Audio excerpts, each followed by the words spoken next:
Hey, Nickie Brown here, no matter where you are, no matter what part of the world you're in. I hope that you're having a delightful day.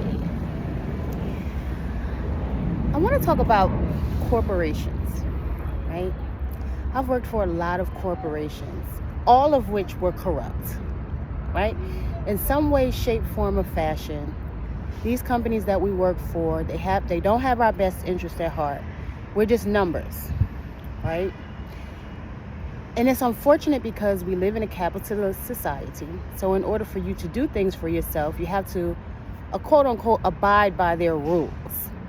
And again, their rules are corrupt, and they know that. They gaslight people. They give you, a little bit of something, but for the most part, you're overlooked, you're overworked, and they don't give a damn about you, right? And they don't want you to badmouth the company, right? They don't want you to point out the things, because then they might actually have to do something about it. They might actually have to be accountable and responsible. They would rather make you accountable and responsible for the things that they need to fix and make it seem like it's your fault and it was something that you did or didn't do or could have done or should have done.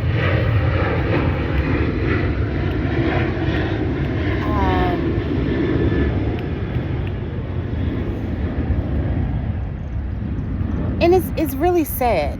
It's basically, and a lot of people don't like to hear it because a lot of people don't like to hear the truth, but it is modern day slavery, no matter how you look at it. And it doesn't just affect us. It affects everyone because everyone is working. Almost everyone is working. Right? So most people are miserable. Most people hate the jobs that they go to. They have absolutely no desire to be there. Then you have those snitches who don't realize that meritorious manumission is the reason why they snitch. This law came out in 1710, if I'm not mistaken, and it basically says if you tell master, or basically whoever is in leadership, if you tell that somebody said something negative, did something negative, or destroyed something, or has a plot or plan to destroy something or escape, and you go and tell, you'll be rewarded. Potentially. You'll probably never get the fucking reward, but just because you told. And you know what's crazy? A lot of people don't like snitches. So a lot of these employers, they will quote unquote praise the snitches, right? But at the same time, they don't really like them and they don't trust them because they know you would do the same thing to them. So a lot of people who snitch, sometimes it benefits them, but a lot of times it doesn't, and they don't even realize it, and they'll just keep doing it. And they're snitching, and they're not being, like, if they're snitching and let's say somebody hit them or cussed them out, the employer may not even do anything. They're not going to protect you because they don't care. They don't care. They'll just go through the motions and take your statement. Oh, okay, I'll address it. And nothing ever gets done. And then the same behavior continues to exist.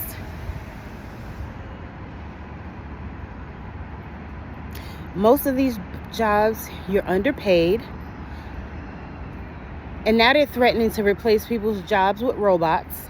So they're really showing you that they don't value you at all. If they can replace every human being with a machine and not have to pay people, that's what they would do. And so all that snitching you did would be for naught. Right? All of that, dedication and stress and all the years. You know how many people have worked for a company for 29 years and then got laid off or fired? Because they don't care. And if the company doesn't have a union, they really don't give a damn. They don't have your best interest at heart. They don't. So, I don't know. I just felt like I needed to say that. I needed to get that off my mind. And I know a lot of people don't understand it. They're not going to believe me. They're going to say that I don't know when because nobody wants to hear that truth. Right? Slavery went from us being bound, right, in chains, to us now being bound mentally. You're bound to that job because you have bills to pay. something that's free, a resource like water. They took the land, they took the water, they took the energy, they took it all, and now they make us pay for it when it was all free. When our ancestors lived here, and it was our ancestors who were here, because when you read the accounts of the explorers talking about what they saw and who they saw, they talked about how beautiful the land was, and that they saw swarthy and copper-colored people. That means dark skin. Swarthy, S-W-A-R-T-H-Y. These are the people they described in their journals. You can't take it away. They didn't describe light-skinned people. That's not who they described. Swarthy is not light-skinned. So all these people that think that they're indigenous to this land, they're not. They made it up. Again, if you read the explorers' journals from the 1400s, 1500s, 1600s, the people that they met here were dark skinned, not the people that they show you that look like Indians now, not the people that claim that they are indigenous to this land now. Those are not the people that were here. The people that were here were dark skinned, period. They owned the land. The majority of the culture was matriarchal. So the women owned the land, and they knew that. So they came here and they conquered the land. And they saw the women like the land because the women owned the land. So it was like, we're going to conquer the women and get the land. So they saw women and land to be conquered and walked over.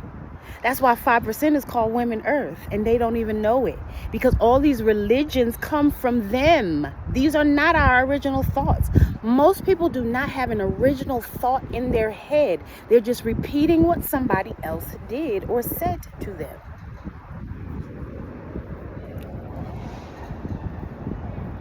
Tell me I'm lying.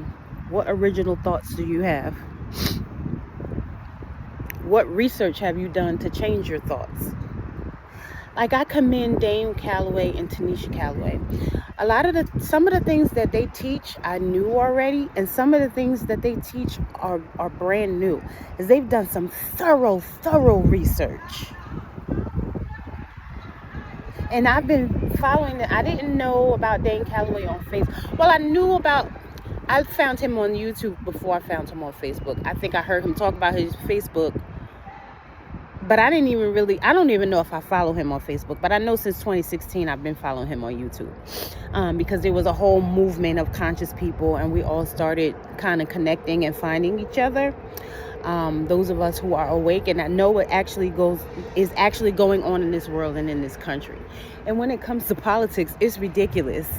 The things that I hear people say, and it's unfortunate, because we need to unlearn and relearn everything. And when I tell people that, they're not going to listen to me, because I'm just a little black girl from New Jersey, and I don't know what I'm talking about, because all the centuries of lies that have been told to us in public school education, even private school education, they believe that. Oh, well, Christopher Columbus sailed the ocean blue. And they will repeat the same indoctrination that they've been taught for decades. And when I attempt to introduce something new, like Jeremiah 7:20, they mock me. And so I go to God and say, why do you have me telling these people this shit and they don't want to fucking listen to me? They're mocking me like they mocked Jeremiah. And he like, baby girl, you just got to keep going. And I'm like, God damn it, I'm sick of this shit.